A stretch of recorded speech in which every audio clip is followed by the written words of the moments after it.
नमस्कार। पॉलिटिक्स में आप सबों का स्वागत है। और आज हम पॉलिटिक्स में बिहार की उस पॉलिटिक्स की चर्चा करने जा रहे हैं जिस पॉलिटिक्स के सहारे पिछले 20 वर्षों से लालू परिवार को बिहार के सियासतदान और बिहार की जनता सत्ता से दूर रखे हुए है।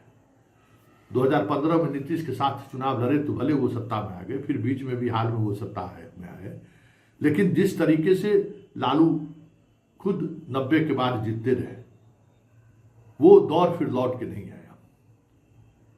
वो सियासत क्या था? जंगल राज। वो सियासत क्या था? अपहरण राज।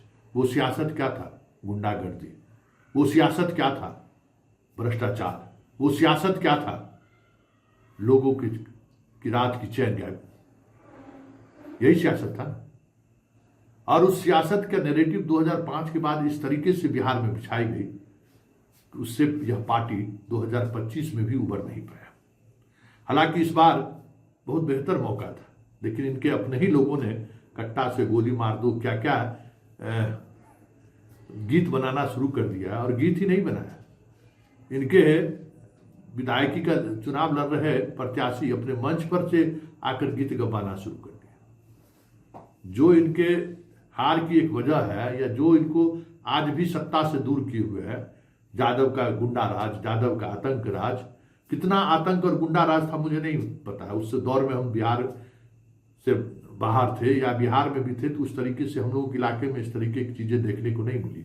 लेकिन एक इमेज बना, एक परसेप्शन बना, जिसको हर चुनाव में भुनाने की कोशिश हुई। और इस बार मौका तो हमें लगता है कि यादव ने ही दे दिया। और यही वजह रही कि बिहार में सारे नैरेटिव फेल होने के बावजूद भी अंततः कुछ गीत के ऐसे चल पड़े, कुछ ऐसी वारदात हो गई कि फिर से लोगों के जेहन में जंगल राज का एहसास कराया गया और लोग एहसास करने भी लगे। और उसका चुनाव फर्स्ट फेज पर बखूबी दिखा है। भले आरजेडी वाले कह रहे हो कि जब भी वोट प्रतिशत बढ़ा है बिहार में सत्ता परिवर्तन हुआ है और आरजेडी को लाभ मिला, वाकई में ये हुआ है। लेकिन उस दौर में आरजेडी का मतलब होता था पिछड़ों की पार्टी। उस दौर में सिर्फ यादव और मुसलमानों की पार्टी आरजेडी नहीं थी। ये जो जीन था ना, ये अति पिछड़ा महादलित, यही तो जीन था। जैसे जैसे ये जीन उनसे दूर होता चला गया, उनकी राजनीति का अवसान होता चला गया। इस बार भी कुछ ऐसा ही होता हुआ दिख रहा है। लेकिन जिस वजह से ये चीजें हुई, हमें लगता था कि इस बार तेजस्वी वो परहेज करेंगे, लेकिन ऐसा होता हुआ नहीं दिखा।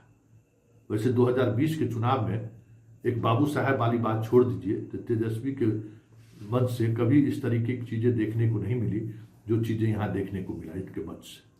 भले टी शर्ट में वो दिखे, टी शर्ट के सहारे युवाओं को जोड़ने की बात वो संदेश देने की कोशिश करते दिखे, लेकिन कहीं दूर दूर तक उस छवि से पार्टी को बाहर करें ये कभी नहीं दिखा।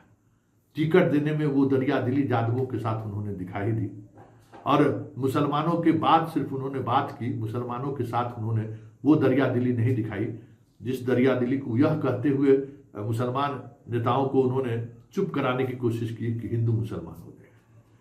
तो वो तो हिंदू मुसलमान का असर तो दिख ही गया, कई इलाकों में मुसलमानों ने भी इन्हें दिखा दिया है ना। लेकिन बड़ा सवाल यह है कि आखिर तेजस्वी उस राजनीति से अपनी पार्टी को बाहर क्यों नहीं ला पाया। उसामा तो आया ही, यादव भी है। जरा देखिए इसी का कह सकते हैं पूरे चुनाव के दौरान उसामा भी कहीं ना कहीं निशाने पर रहा और वो कट्टा वाली बात भी है। आज प्रधानमंत्री अपने सभा में फिर से दोहरा दिए वो बात। तो जरा सुनिए प्रधानमंत्री किस तरीके से उस गीत को गा रहे हैं और क्या संदेश देने की कोशिश कर रहे हैं। मारब सिक्सर के 6 गोली छाती में, मारब सिक्सर के 6 गोली छाती में, मारब सिक्सर के 6 गोली छाती में। यही इनका तौर तरीका है, यही इनका प्लान है। इनसे कोई भी सवाल पूछेगा तो यही जवाब मिलेगा, जंगल राज की आहट है। ये बहनों बेटियों को, गरीब, दलित, महादलित, पिछड़े, अति पिछड़े समाज के लोगों को ये डराने का प्रयास है, भय पैदा करने का खेल है इनका। सुनिए, मतलब आप अति पिछड़ों को डराना चाह रहे हैं, आप पिछड़ों को में जो यादव आदर्श हैं उनको डराना चाह रहे हैं। और ये लिखने वाला, गीत लिखने वाला कौन है, गाने वाला कौन है? इस तरीके के जितने भी गाने आए हैं, जितने भी इस तरीके का तुगलबंदी आया है, सारे लोग यादव। और हमें लगता है कि इस तरह की चीजों को अगर तेजस्वी रोकते, इसका कंडेम करते, इस पर कार्रवाई की बात करते, तो एक अलग इमेज सामने आता। इस चुनाव में भी तेजस्वी अपने आप को उस इमेज से बाहर निकालने में कामयाब नहीं हुए। भले इस बार तौलिया लहरा नहीं रहे हैं, हरा गमछा लेकर नहीं घूम रहे हैं, पिछले बार से उन्होंने कई सुधार किए हैं, लेकिन फिर भी बहुत सारी चीजें ऐसी दिखी इस प्रचार अभियान में, जहां वोटिंग परसेंटेज बढ़ने से हमें नहीं लगता है कि राजद को खुश होने की जरूरत है, क्योंकि वोटिंग परसेंटेज जहां नहीं बढ़ा है, राजद को वही उम्मीद दिख रहा है। जहां वोटिंग परसेंटेज बढ़ा है वहां राजद की हार तय है। आप शाहाबाद और आरा में देख लीजिए, वोटिंग परसेंटेज नहीं बढ़ा है, यहाँ स्ट्राइक रेट महागठबंधन का बेहतर रहेगा। छपरा से लेके सहरसा तक चले जाइए, सिवान से लेके चले जाइए लखीसराय तक, जिस जिस कंस्टिट्यूंसी में वोटिंग परसेंटेज कम हुआ है, खास करके महिलाएं कम निकली हैं, राजद वहीं कंफर्ट स्थिति में है, कांग्रेस वहीं कंफर्ट स्थिति में है, वहीं पान पार्टी कंफर्ट स्थिति में। यूं कहिए कि एक पान पार्टी के जोड़ने से भले उत्तर बिहार के कुछ इलाकों में ये लड़ाई में दिख भी रहे हैं, नहीं तो इस बार जिस तरीके से टिकट वितरण हुआ और यादवों का जो एग्रेशन रहा, 2010 वाली स्थिति बन जाती तो कोई बड़ी बात नहीं हो। वो 5 जाति इनको संभाल कर रखा हुआ है। इनके आपको राघोपुर में भी अगर जीत की बात की जा रही है तेजस्वी की, तो उसमें भी वही 5 जाति की बड़ी भूमिका है। 10,000 वोट उन्होंने वोटिंग किया इसके पक्ष में।